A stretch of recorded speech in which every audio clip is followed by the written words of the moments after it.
Beginning in the gold rush of 1849, Chinese laborers arrived in the U.S. in order to work in West Coast industries like mining and railroad construction.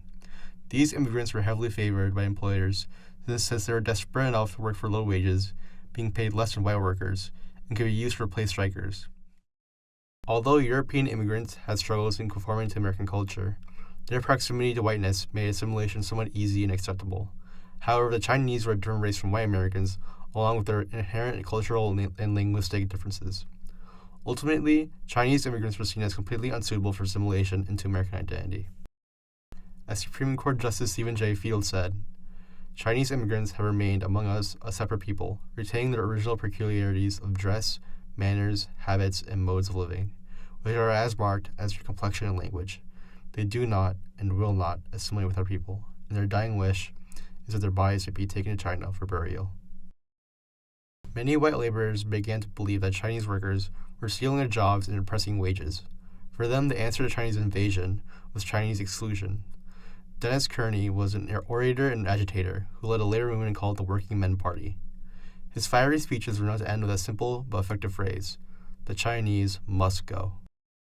This sentiment began to spread to the legislative level, with Section 19 of the 1879 California State Constitution discouraging Chinese immigration and seeking to prevent state and private companies from hiring Chinese workers. Quote, "No corporation, now existing or hereafter, formed under the law of the state, shall, after adoption of this Constitution, employ directly or indirectly, in any capacity, any Chinese or Mongolian." End quote. Constitution of California, Article 19, Section 9, page 41. In 1882, after scrapping the open-door policy of the Burlingame-Seward Treaty, Congress passed the Chinese Exclusion Act. Chinese laborers were forbidden from immigrating to the U.S. for a 10-year period, and Chinese immigrants were barred from becoming citizens. However, the Supreme Court decision in the United States v. Wong Kim Ark, the birthright citizenship of their children was protected. The passage of the act further increased racial violence against Chinese immigrants.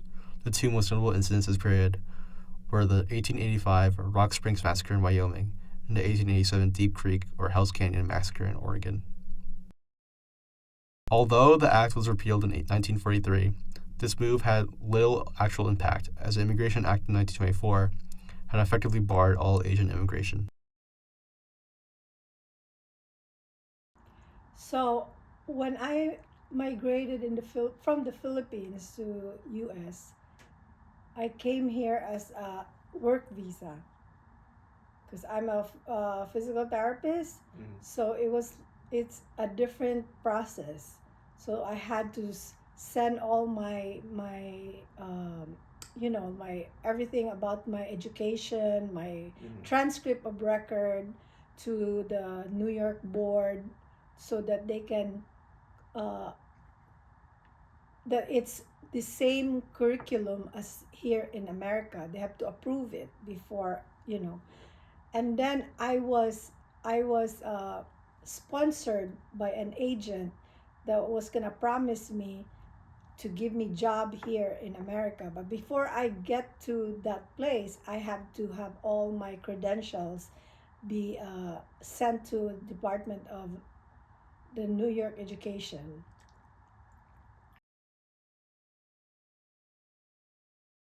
In 1924, President Calvin Coolidge signed the Johnson-Reed Act, also known as the Immigration Act of 1924.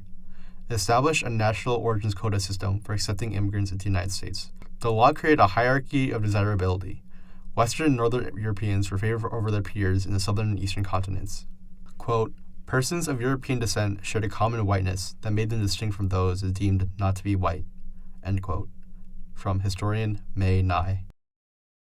Eastern Hemisphere immigration was restricted to 2% of a number of people from that country who resided in the United States in the 1890 census. To put it simply, newer immigration groups were intentionally limited in their ability to come to America. Asian immigrants were especially barred from citizenship eligibility through previous laws like the Chinese Exclusion Act.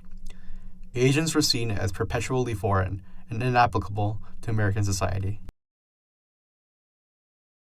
It is harder to migrate in America now compared to during my time, because now, because of like the new administration, they're very cracking down on like immigrants and things like that. Eh, and then during my time too, there was a big demand for physical therapists. And so I had a good opportunity to come because they needed, uh, they were lacking physical therapists to work here in America during my time. Now a lot of kids are going into physical therapy, so they don't have to get it from a foreign country to work here. On October 3rd, 1965, President Lyndon Johnson signed the Immigration and Nationality Act, also known as the Hart-Celler Act. Originally championed by John F. Kennedy, this act removed the previous national origins formula and allowed for the entry of immigrants from Asia, Eastern Europe, Latin America, Africa, and the Mediterranean. During the 1960s, as the Jim Crow laws were abolished, it was becoming more acceptable for there to be laws and legislation passed to give more rights to groups that have been historically discriminated against. Many argued that the government needed to purge the racially biased restrictions on immigration in order to achieve more equality in America. The law prioritized individuals' skills and education over their race or country of origin. This created a system where potential immigrants are categorized as either professionals, scientists, artists, or workers needed in the U.S. labor system. This act is one of the massive contributors to the cultural and ethnic diversity that the United States has to this day.